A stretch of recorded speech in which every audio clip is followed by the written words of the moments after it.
Hello दोस्तों, स्वागत है आप सभी का स्टीफन क्लासेस के इस नए वीडियो में। तो आज की इस वीडियो में क्लास 11 का चैप्टर नंबर 1 का, जिसका नाम मात्रक एवं विमाएं है, उसके अंदर हम नेक्स्ट टॉपिक लेकर के आए हैं आपके लिए, जिसके अंदर भौतिक राशियों को दिशा के आधार पर वर्गीकरण किया जाएगा, जहां पर हम सदिश राशि और अदिश राशियों के अंदर विभेद करना सीखेंगे। किन राशियों को सदिश राशि कहा जाता है और किन राशियों को अदिश राशि कहा जाता है। तो आज की इस वीडियो में बने रहिए। चलिए शुरू करते हैं।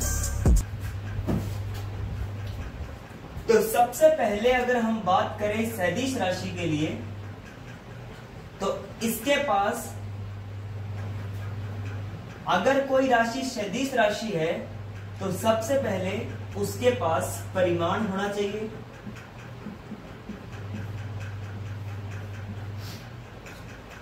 मात्रक होना चाहिए और इसके साथ दिशा होनी चाहिए। तो इस प्रकार की राशि को हम सदिश राशि कहते हैं। और ऐसी राशि जिसके पास मात्रक, जिसके पास परिमाण और जिसके पास दिशा नहीं होती, ऐसी राशियों को हम अदिश राशि कहते हैं। ये तो है बिल्कुल बेसिक कॉन्सेप्ट। अब मैं आपको लेके चलता हूं थोड़ा अपर लेवल पे, जिससे कि आपकी कॉन्सेप्चुअल क्लैरिटी जो है वो आपकी इंप्रूव होगी। और ज्यादा कोई इतना बड़ा रॉकेट साइंस नहीं है, बिल्कुल छोटा सा टॉपिक रहेगा, ध्यान से सुनना विद्यार्थी। सबसे इंपॉर्टेंट जो पॉइंट है इसके अंदर वो ये है कि अगर हम लिखें कि सदिश राशि वो होती है जो सदिश योग के नियमों का पालन करती है। सदिश योग के नियमों का पालन करती है।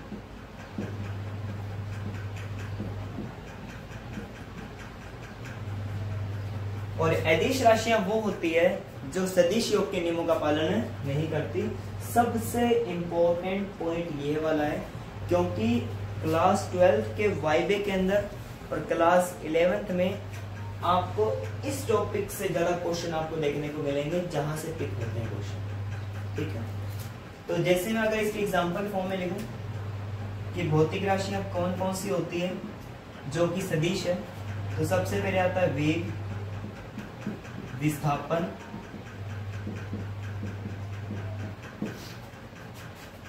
बल, एटसेट्रा। और इसके अंदर एग्जांपल आएंगे दूरी,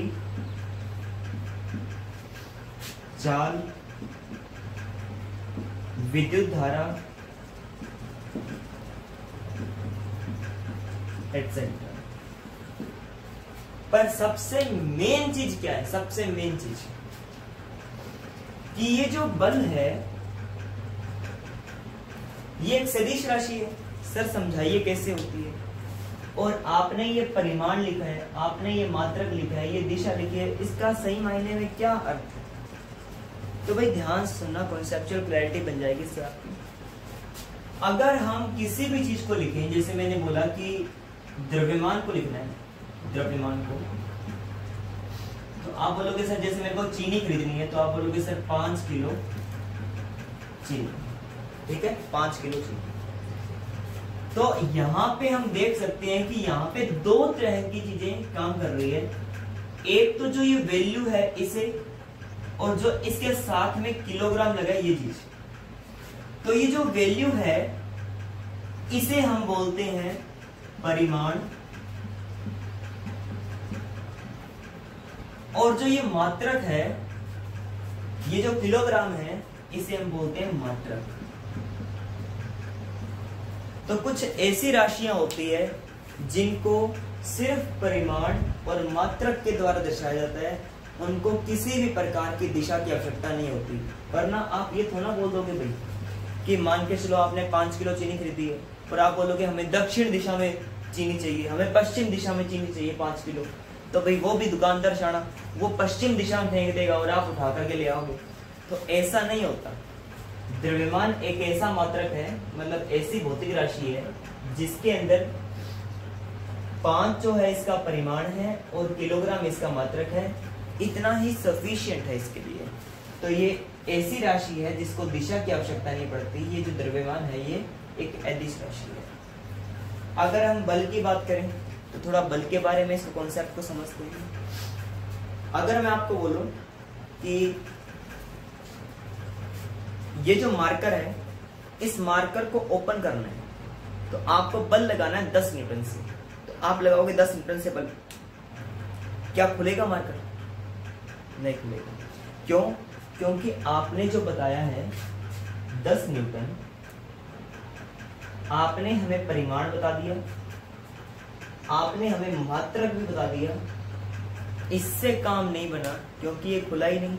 हमें एक स्पेशल दिशा चाहिए जिससे कि 10 न्यूटन बल लगाने पर ये ऐसे करके खुल सके। हमें एक दिशा की जरूरत पड़ती है।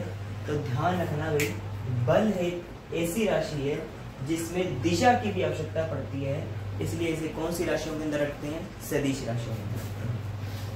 सबसे मेन जो क्वेश्चन आता है एग्जाम के अंदर वो है विद्युत धारा। और इसके कॉन्सेप्ट को समझने के लिए पहले मैं आपको थोड़ा बल के बारे में और बताऊं। तो वो क्या है कि जैसे कि कोई ब्लॉक है, ये कोई ब्लॉक है,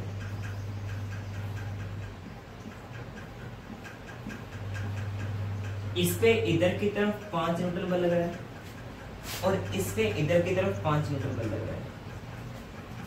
तो आप बताइए बॉक्स कहां पे जाएगा? तो सर आपका आंसर होगा कि इधर की तरफ 5 से खींचेंगे, इधर की तरफ 5 से खींचेंगे, शायद 5 से 5 कैंसिल हो जाएगा और बॉक्स कहीं नहीं जाएगा, बॉक्स यहीं पे रहेगा, बिल्कुल रेस्ट पोजीशन पे रहेगा। कारण क्या है? क्योंकि यहाँ पे आपने देखो, वैसे आपको पता नहीं था कि आपने क्या किया, आपको इसका आंसर पता था कि ये कहीं नहीं जाएगा। क्यों? क्योंकि आपने जाने अनजाने में कौन सा नियम लगा दिया? सदिश योग के नियमों का पालन लगा दिया। ये सदिश योग के नियमों का पालन करता है। किस प्रकार में? आप किसी भी दिशा को एक को प्लस मान लो तो ये प्लस का 5 हो जाएगा, इसके अपोजिट वाला -5, +5 -5 कट करके आपस में कितना हो गया? 0। तो ये होता है सदिश योग के नियमों का पालन। इस प्रकार से जैसे मैं लिखूं इसको, ये F1 है, ये F2 है। जो सदिश राशि होती है उसके ऊपर एरो लगता है, मतलब ये सदिश राशि को डिनोट करता है। और तो हम अगर बोलें F नेट कितना होगा तो वो होगा F1 vector plus F2 vector. तो F नेट कितना आएगा? F1 कितना है? -5 न्यूटन और F2 कितना है? +5 न्यूटन। तो F नेट कितना आ जाएगा हमारे पास? 0 आ जाएगा। आई होप कि आपको ये चीज समझ आई होगी। जिस प्रकार आपने यहाँ पे कॉन्सेप्ट लगाया है, अब हम किसको समझेंगे? विद्युत धारा को। इसी कॉन्सेप्ट से हम विद्युत धारा को भी खत्म कर देंगे। जैसे कि अगर मैं बोलूं, ध्यान से सुनना भाई इस बात को,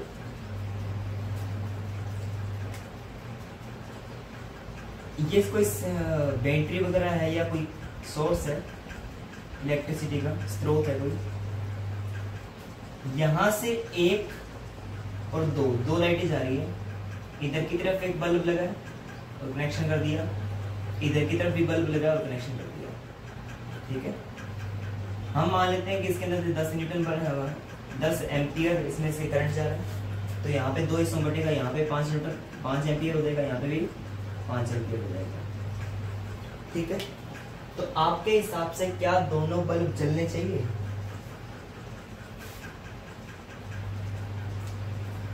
तो आपका आंसर होगा सर दोनों बल्ब ग्लो करेंगे। इसका रीजन क्या है? क्योंकि हमारे घरों में जो सोर्स आता है लाइट का वो सिंगल वायर से आता है, उसके बाद में वो कई पार्टीशन में डिवाइड हो जाती है, जिससे कि एक फर्स्ट कमरे में, सेकंड कमरे में, थर्ड कमरे में, ये सभी कमरों में एक ही वायर से अलग अलग हिस्सों में बढ़ता है करंट। तो हम यहाँ पे क्या ये लगा सकते हैं कि ये 5 न्यूटन 5 एम्पियर करंट इधर था, ये 5 न्यूटन इधर था, तो ये आपस में कैंसिल कर दिया। ये 5 एम्पीयर करंट इधर की तरफ है, 5 एम्पीयर करंट इधर की तरफ है। जैसे यहाँ पे बल्ब में कैंसिल हुआ है, क्या यहाँ पे कैंसिल नहीं हो सकता? नहीं हो सकता।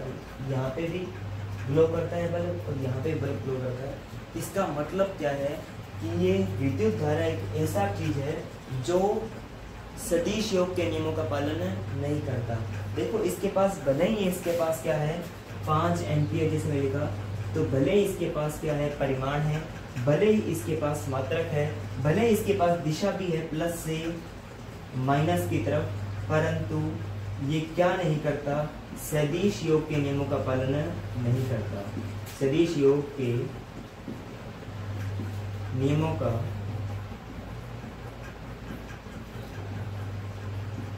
पालन नहीं करता।